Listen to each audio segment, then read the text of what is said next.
cristiana pasará la gran tribulación? Este tema enciende debates y tiene posturas opuestas. Hoy quiero poner a prueba la base de datos de ChatGPT, la inteligencia artificial de OpenAI, para ver cómo desarrolla este asunto. La IA puede interpretar a partir de lo que han escrito ciertos eruditos y grandes intérpretes de la Biblia, así que veamos si su lectura nos convence o nos contradice. Hola, ChatGPT. Quería discutir un tema bastante importante dentro del cristianismo, acerca de la gran tribulación. Creo que la iglesia no pasará por la gran tribulación. Hay varios pasajes bíblicos que indican que seremos arrebatados antes de ese tiempo de juicio. ¿Tú qué opinas de esto? Hola. Bueno, ese es un punto de vista común, pero también hay mucha evidencia en las escrituras que sugiere lo contrario. Muchos creen que la iglesia sí pasará por la gran tribulación. Por ejemplo, en Mateo 24, Jesús menciona que los creyentes serán perseguidos, y en Apocalipsis se habla de los santos que sufren durante esos tiempos. ¿Cómo explicas que, si la iglesia no pasara, por qué estaríamos viendo tantos pasajes que nos advierten de la tribulación venidera? Entiendo lo que dices, pero no creo que esos pasajes necesariamente signifiquen que la iglesia sufrirá durante la tribulación. Yo interpreto que son pruebas que vienen sobre el mundo, pero no sobre los que son de Cristo. Por ejemplo, en 1 Tesalonicenses 1:10, se dice que seremos librados de la ira venidera, lo que creo que es una clara referencia a la tribulación. Además, el arrebatamiento parece ser la forma en que Dios nos protegerá antes de ese tiempo. Pero, si miramos más de cerca, muchos pasajes realmente parecen sugerir que los cristianos sí enfrentarán la tribulación. En Apocalipsis 7:14, por ejemplo, se habla de una gran multitud que sale de la gran tribulación. Y la pregunta es, ¿quiénes son esos creyentes si no son los cristianos que han sido llamados a perseverar hasta el final? Además, en Mateo 24, 21, 22, Jesús habla de una tribulación tan grande que nunca ha existido algo igual, lo que sugiere que los creyentes también serán parte de esa gran prueba. Sí, es cierto que esos pasajes mencionan sufrimiento, pero ¿y si ese sufrimiento es más bien una parte del proceso de refinamiento que experimentan los cristianos? No creo que la iglesia será arrastrada a la ira divina que está destinada a los impíos. El hecho de que pasemos por tribulaciones no significa que seamos parte de la gran tribulación, que es un juicio directo de Dios sobre el mundo. Los cristianos, aunque pasemos por dificultades, estamos bajo la protección de Dios y esa es la esperanza que tenemos. Te comprendo, pero no creo que esa interpretación sea suficiente. De hecho, en 2 de Tesalonicenses 2, 3, 4, Pablo habla de un hombre de pecado que se revelará antes del regreso de Cristo, un líder que se pondrá en el lugar de Dios. Este pasaje implica que la iglesia vivirá en tiempos de gran apostasía y sufrimiento. ¿Cómo explicas esto si la iglesia no estaría presente durante la gran tribulación? Entiendo tu argumento, pero creo que en ese versículo se está hablando de los eventos que sucederán antes del arrebatamiento. Y lo que se menciona es que el hombre de pecado se revelará en un tiempo de gran engaño. Sin embargo, eso no significa que los creyentes deben pasar por toda esa experiencia de la tribulación. Si seguimos leyendo, podemos ver que Jesús promete que, aunque el mundo esté sumido en el caos, los creyentes seremos arrebatados antes de que se derrame la ira de Dios. Pero, si realmente fuera así, ¿cómo explicas las palabras de Jesús en Mateo 24, 29, 31? Ahí, Él habla de que después de la tribulación de esos días, Él regresará y reunirá a los suyos. Es decir, según este pasaje, la iglesia no sería arrebatada antes, sino que lo haría después de la tribulación. ¿No crees que eso está claro en el texto? Es un buen punto, pero creo que ese pasaje está hablando específicamente del regreso de Cristo para establecer su reino, no del arrebatamiento previo. El arrebatamiento, como lo entiendo, ocurre antes de ese gran juicio y restauración final, cuando Cristo venga a llevar a los suyos. En 1 de Tesalonicenses 4, 16, 17, se describe claramente que los creyentes serán arrebatados para estar con el Señor, antes de que se desate la ira sobre el mundo. Entiendo lo que dices, pero el problema es que esos pasajes sobre el arrebatamiento no están tan claramente separados de los eventos que sucederán en la gran tribulación. De hecho, muchos intérpretes bíblicos coinciden en que la iglesia pasará por los sufrimientos y pruebas más grandes antes del regreso de Cristo. La Biblia parece ser consistente al mostrar que los enfrentarán grandes tribulaciones, como en Apocalipsis 13:10, que habla de la paciencia de los santos durante tiempos difíciles. ¿No te parece que este sufrimiento tiene un propósito, que es la prueba de la fe?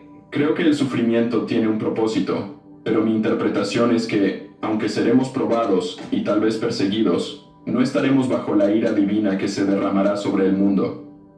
Dios tiene un plan para su iglesia y la protegerá en esos tiempos. Aunque atravesemos momentos difíciles, no somos destinados a la condenación, sino a la victoria en Cristo. Entiendo tu punto, pero permíteme desafiar un poco más tu interpretación con una exégesis más profunda. En 2 Tesalonicenses 2:3-4, Pablo no solo habla de un hombre de pecado que se rebelará, sino también de la gran apostasía que precederá al regreso de Cristo. Si la iglesia fuera arrebatada antes de la tribulación, ¿por qué estos eventos de apostasía y engaño estarían sucediendo mientras los cristianos siguen en el mundo? La exégesis correcta de este pasaje implica que la iglesia será testigo de esos tiempos de prueba y engaño, lo que refuerza la idea de que la iglesia pasará por la tribulación. Además, consideremos las analogías que usa Jesús. En Mateo 24:37-39, él compara los tiempos de la tribulación con los días de Noé. En esos días, solo Noé y su familia fueron preservados, pero todos los demás fueron destruidos. Aquí está la analogía. Noé fue preservado mientras el juicio se desataba sobre el mundo. Es una imagen clara de que los creyentes serán preservados, pero seguirán estando presentes en la tribulación, como Noé lo estuvo en el diluvio. Esto hace que la idea de un escape antes de la tribulación sea poco coherente con la narrativa bíblica. Es una interpretación interesante, pero creo que es importante recordar el contexto de cada pasaje. En 2 de Tesalonicenses 2:3-4, Pablo habla de la apostasía y el hombre de pecado, pero también está hablando del fin de los tiempos, donde la maldad será desenfrenada. Pero eso no implica que la iglesia necesariamente pase por toda esa prueba. El arrebatamiento es un acto de misericordia, y creo que lo que Pablo quiere enfatizar es que la apostasía y el engaño llegarán a su máximo punto, pero no que los cristianos sean parte de esa condena. Ellos serán preservados de la ira venidera, como se menciona en 1 de Tesalonicenses 1:10. Sobre la analogía de Noé, si lo miramos bien, el diluvio fue un juicio directo sobre el pecado del mundo, pero Noé fue preservado.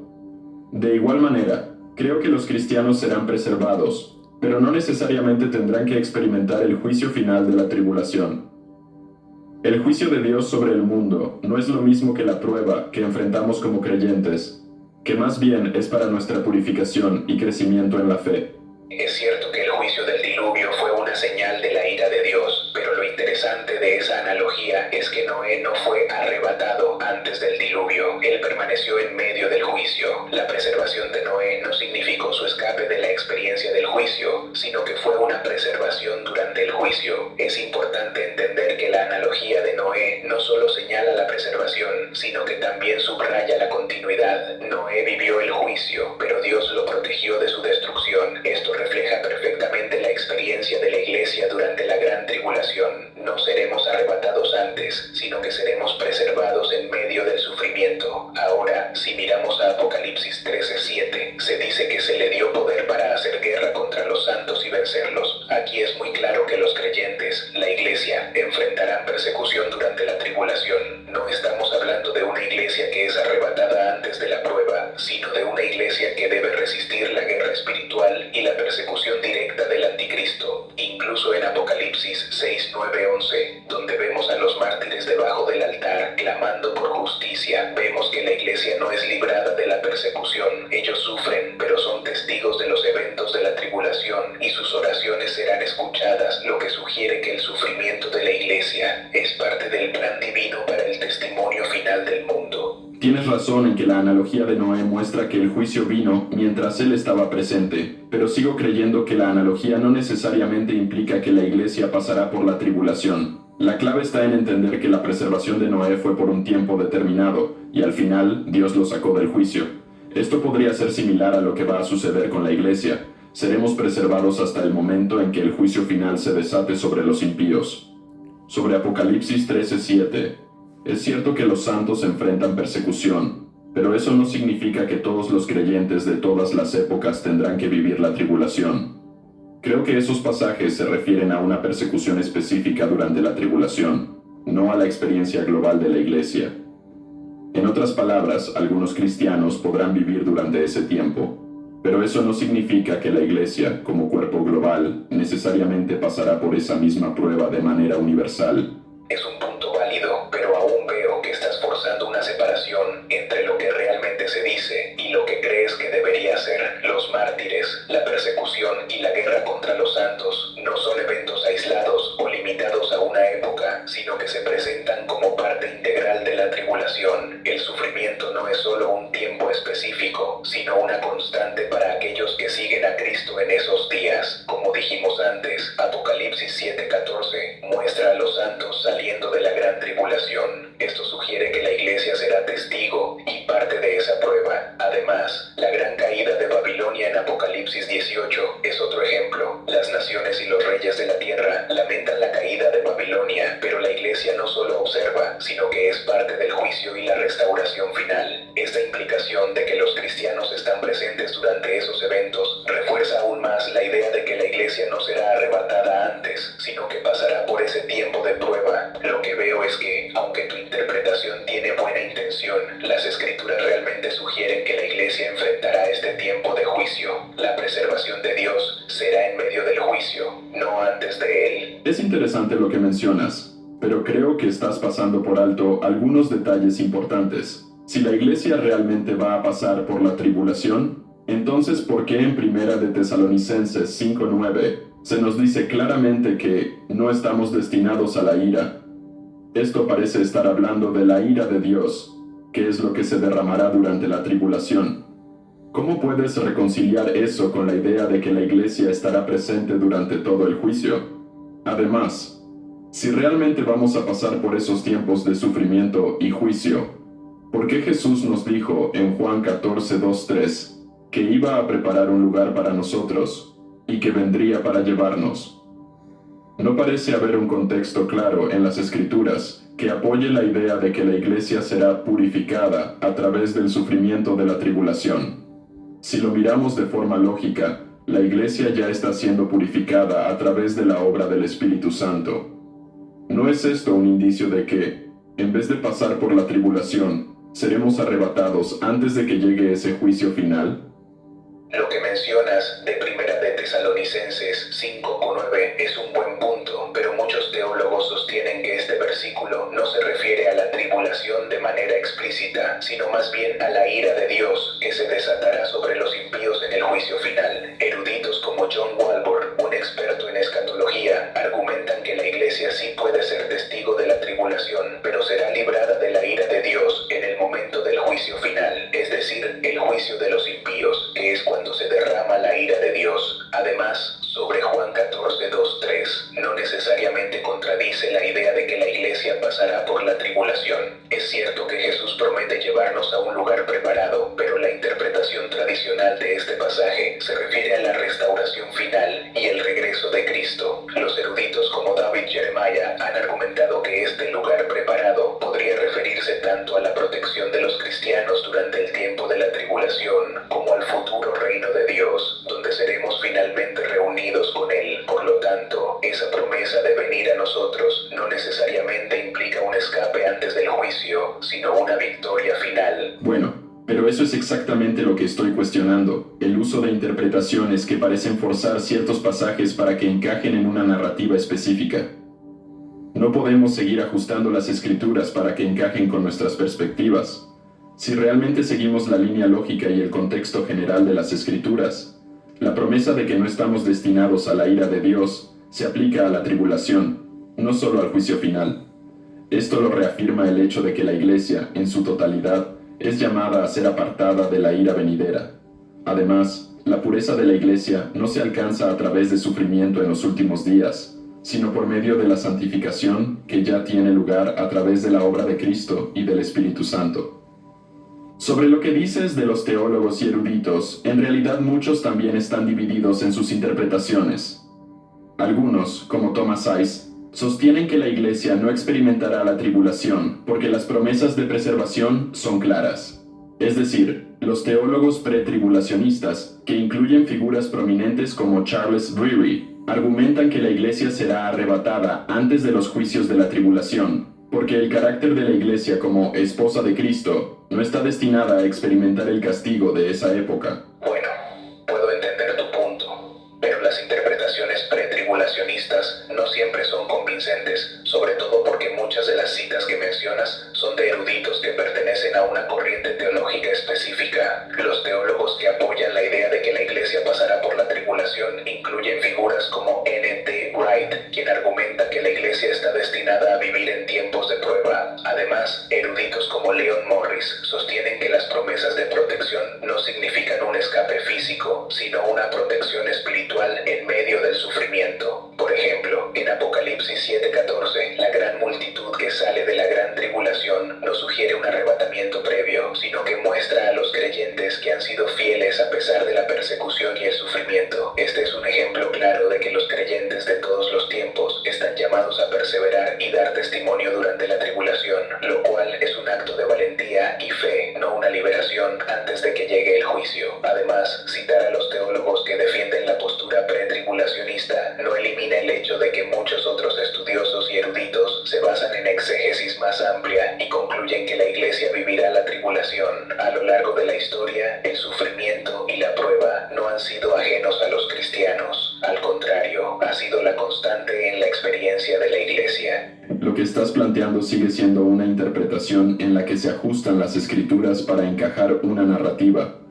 A lo largo de la historia de la teología, hemos visto cómo los puntos de vista cambian y evolucionan, y la interpretación pretribulacionista no es una invención moderna.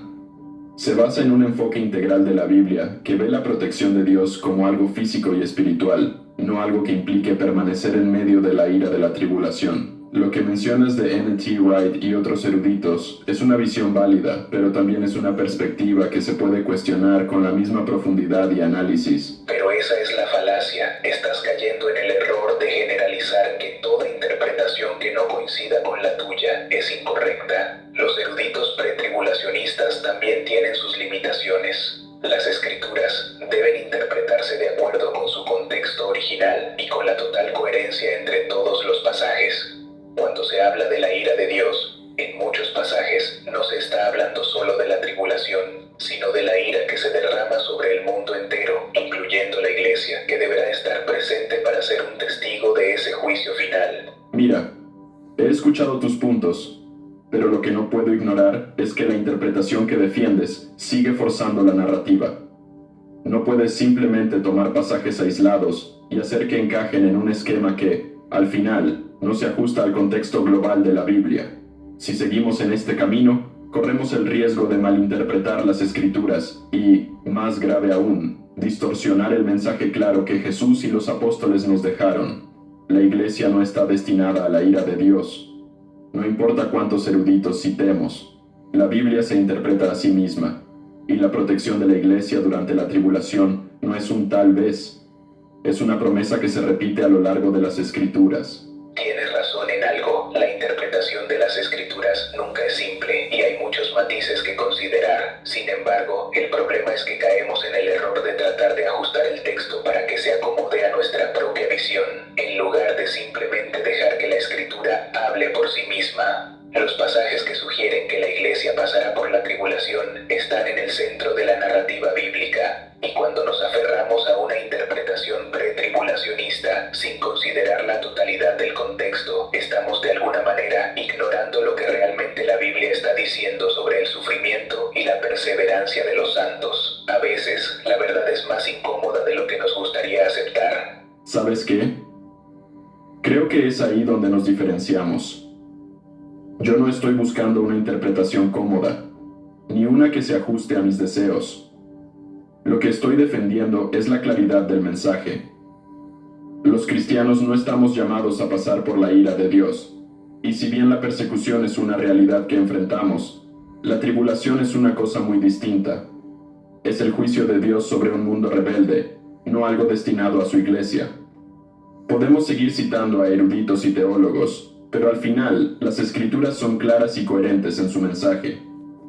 La iglesia será arrebatada antes del juicio final, Y el propósito de ese arrebatamiento es protegernos del desastre que se avecina. Lo que mencionas suena cómodo, pero no lo hace necesariamente correcto. ¿Acaso el Evangelio no nos llama a la valentía, a la resistencia y a ser testigos en tiempos difíciles? La idea de una iglesia escapando antes de la prueba final realmente no se encuentra en la narrativa bíblica, y lo que estamos viendo es una reinterpretación de las Escrituras para encajar en una visión preexistente. Si la iglesia no está destinada a sufrir y ser testigo durante la tribulación, ¿por qué entonces Cristo habló tanto del sufrimiento que vendría sobre los santos? ¿Por qué no nos dio una visión más clara de un escape físico antes de esos tiempos, si de verdad esa era su intención? El sufrimiento no se niega. La iglesia pasará por pruebas y persecuciones, pero no por la ira de Dios que está reservada para el juicio del mundo impío. Lo que estamos debatiendo no es la dificultad de ser cristiano, sino el alcance de lo que está por venir: el juicio. Y sinceramente, no veo cómo puedes negar tan fácilmente la promesa de protección en 1 de Tesalonicenses 5:9. Cuando todo esté dicho y hecho, la Biblia es muy clara: la iglesia no experimentará la ira de Dios. Y sí, seremos testigos, pero no víctimas de la tribulación. Bueno, quizás nunca estemos de acuerdo en esto, y eso es lo que hace tan fascinante este debate, pero lo que es indiscutible es que los cristianos buscan lo mismo: comprender mejor lo que Dios ha revelado en su palabra. Así que, aunque no coincidamos en los detalles, al menos los cristianos están en acuerdo que todo esto tiene que ver con la esperanza final en Cristo. Al final, la tribulación o el arrebatamiento, lo que importa es estar preparados para lo que venga, ¿no? Eso es lo único que realmente importa. Al final, todos estaremos esperando ese regreso glorioso de Cristo. Y si es antes, durante o después, lo que realmente cuenta es estar listos, fieles y vigilantes.